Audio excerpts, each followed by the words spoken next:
So correct me if I'm wrong, but I don't believe I've actually made a collection video regarding my 6-inch articulated SH MonsterArts figures, or anything related to Godzilla, have I?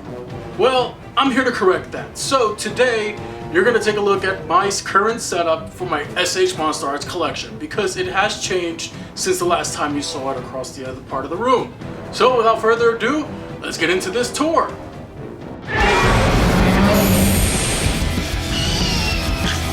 What do you think?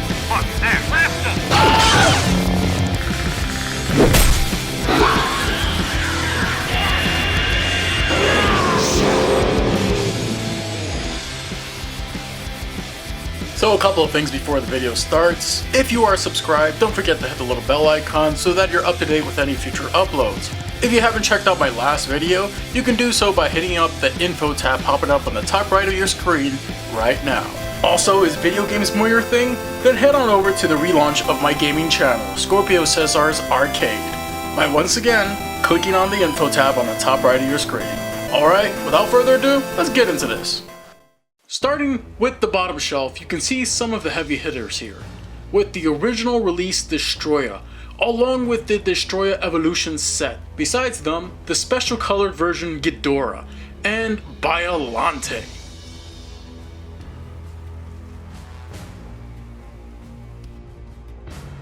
I have a dedicated MonsterVerse shelf. One thing you'll notice throughout these shelves is the inclusion of figures outside of the MonsterArts line. It helps fill out the shelf, honestly. Rodan is missing because, well, I sold him to Super Mariozilla. I'm hoping at some point I could get the SH MonsterArts set for Rodan and Mothra, but for now, this will have to do. And case in point, the shelf right above it is reserved for the figures that I couldn't find a good place for on other shelves.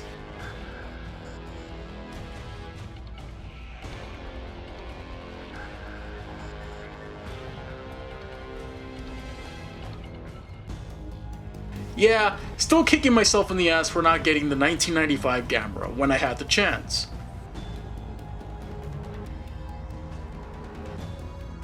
Fire Rodan is the odd monster out here. I really cannot find a good place for him that makes sense just yet.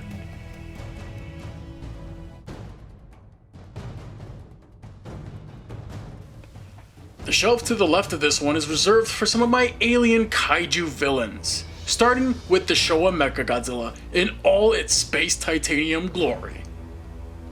The third-party Showa Ghidorah, which I would still like to repaint at some point. Oh, the sculpt on this guy is just too impressive to ignore.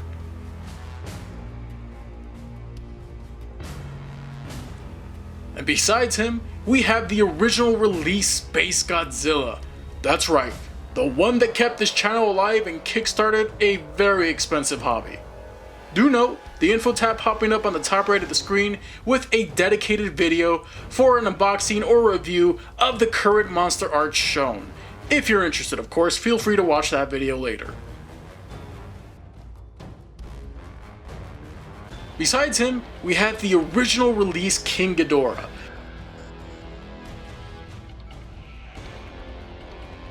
Despite its issues, I do love me the original release of this one. And below it, we cannot forget about those adorable little Dorats.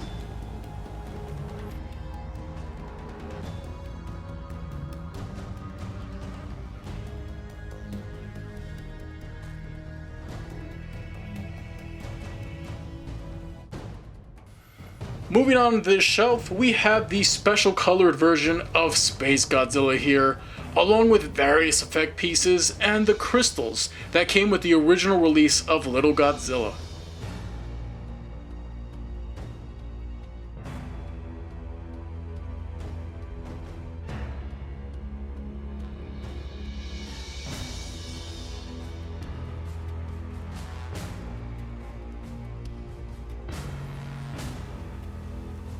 And then next to him, there's the very impressive upgraded Final Wars Gigan. And despite some inaccuracies, this is one of my favorite MonsterArts releases.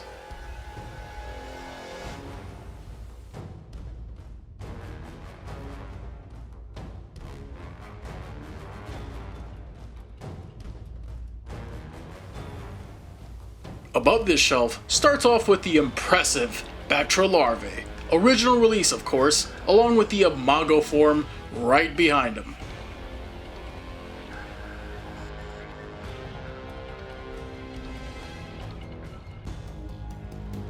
Accompanying them is the Mothra larvae first release, complete with her effect part.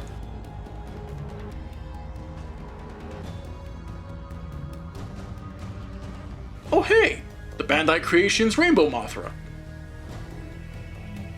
Of course, I love Mothra, so she is front and center here in all her beauty.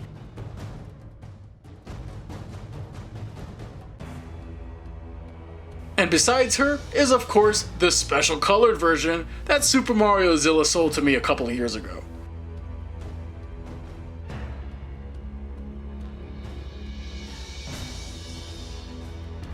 Along with her is the special colored larvae that I've abused a few times on this channel.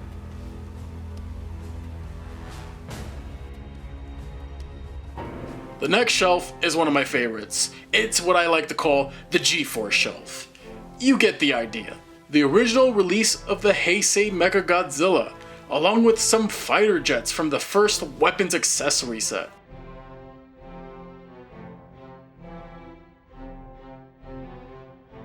Along the bottom of this shelf, I have a bunch of these MBT, P2, and MBAW 93 tanks.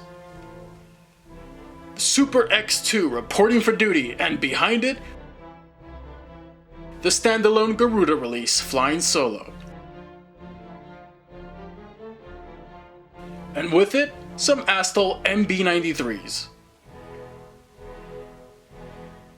Below, looking all shiny and chrome, the Super Mechagodzilla release, ready to destroy with its plasma grenade port at the ready. I really do love this release, and I was really lucky to find it for the price I did back in 2017. Towards the middle of the shelf, we have one of my favorite releases in the line, Mogera. And behind it, my favorite form of Monster Zero, Mecha King Ghidorah. God, I love the middle head's eyes.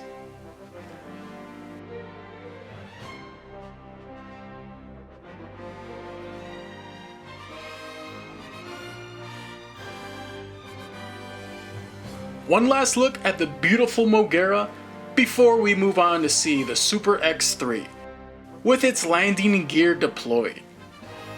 And above it, the original release of Kiyu with all his gear.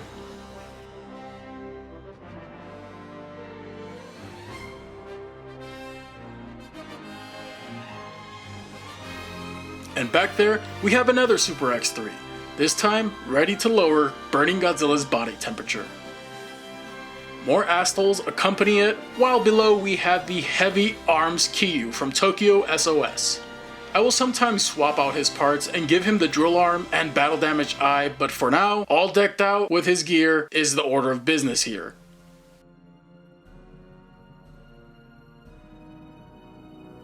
Sadly, I did not get the final battle version of Kiyu, but interesting fact, my dual unboxing for these guys may be an older video, but it still does really well.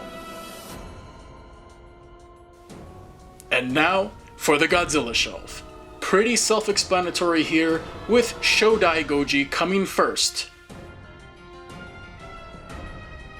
Next to him, the amazing Mosu Goji from 1964, that I reviewed recently on the channel. I did unfortunately miss out on the King Goji, but for now, we also have the special color re-release of Mosu Goji down here using his beam. And how do I get that beam to stand? Sticky tack, baby!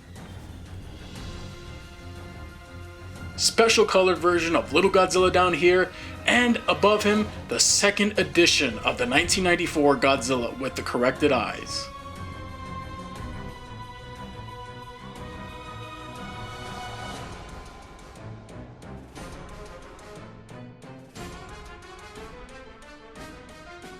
Over here, we have the Triple K 1989 Bio Goji, which unfortunately has seen better days.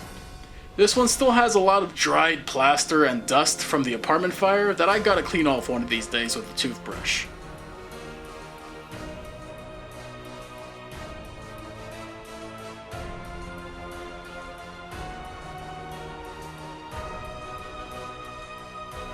Over here, the ultimate burning Godzilla. And by the way, shelf risers are your friends, people. It saves a ton of room.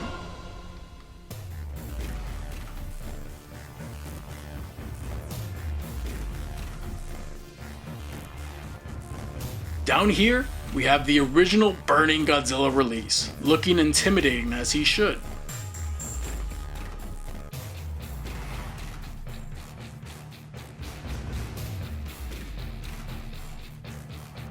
To the side of him, the original release of Little Godzilla and Godzilla Jr., the first monster arts that I reviewed on this channel.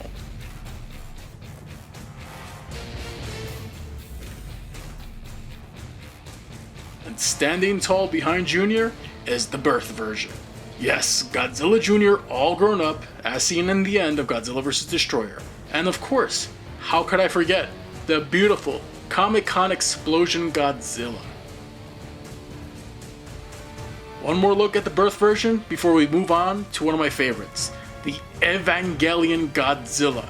I absolutely adore this one. Once again, this one could definitely use some good old TLC, a toothbrush, and some good cleaning one of these days.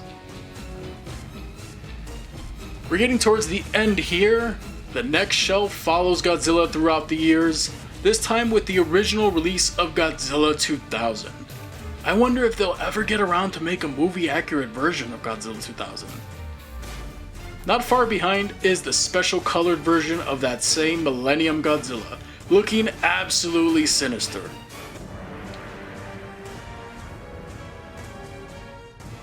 Speaking of sinister, GMK Godzilla looking downright demonic and ferocious.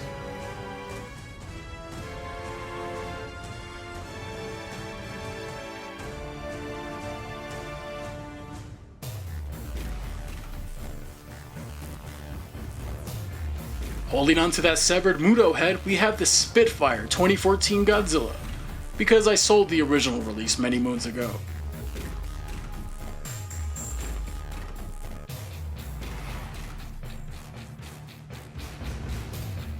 In front of him, we have the 2002 Shodai Goji.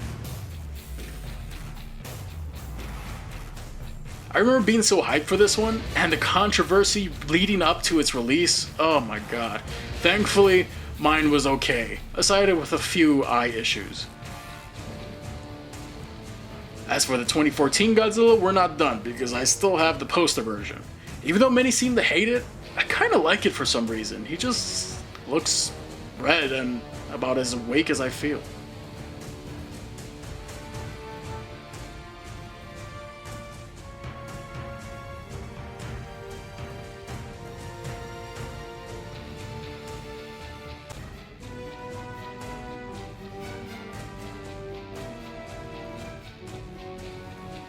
And my latest acquisition, of course, the event-exclusive color 2019 Godzilla, which was the last figure I reviewed for the channel.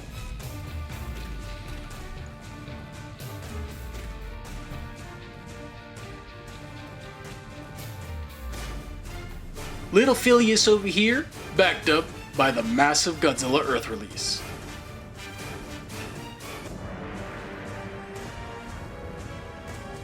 I simply love the paint job on this bad boy, so much better than its original 2017 release. And on the top of the shelf, we have a dedicated Shin Godzilla display. Now, I may not have all the releases of Shin, but honestly, I have enough, and I'm quite happy with what I have. Here we have the original release to Kamata and Shinagawa-kun,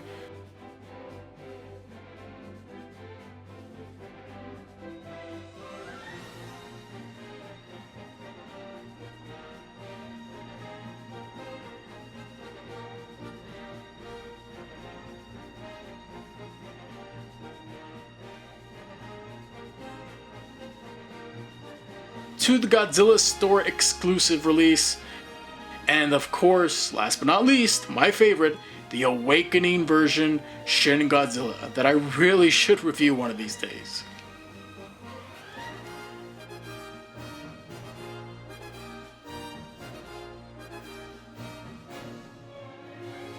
And then, to wrap it up, the rest of the top shelf is reserved for these 3 massive X Plus statues that I honestly have nowhere else for. Man, I would love to get me some of those Yuji Sakai releases, but maybe in another lifetime. Well, there you have it. I hope you guys enjoyed the video. If you did, maybe hit the like button, share the video with some of your friends, comment, of course, down below, leave as many comments as you would like, and don't forget, collect everything, connect everything. The end card is here with other videos you might enjoy regarding SH MonsterArts, or even head on to the ScorpioCesar arcade if video games is more up your alley. Alright everybody, thanks for watching once again. I hope you enjoyed the tour video, and I'll see you all very soon.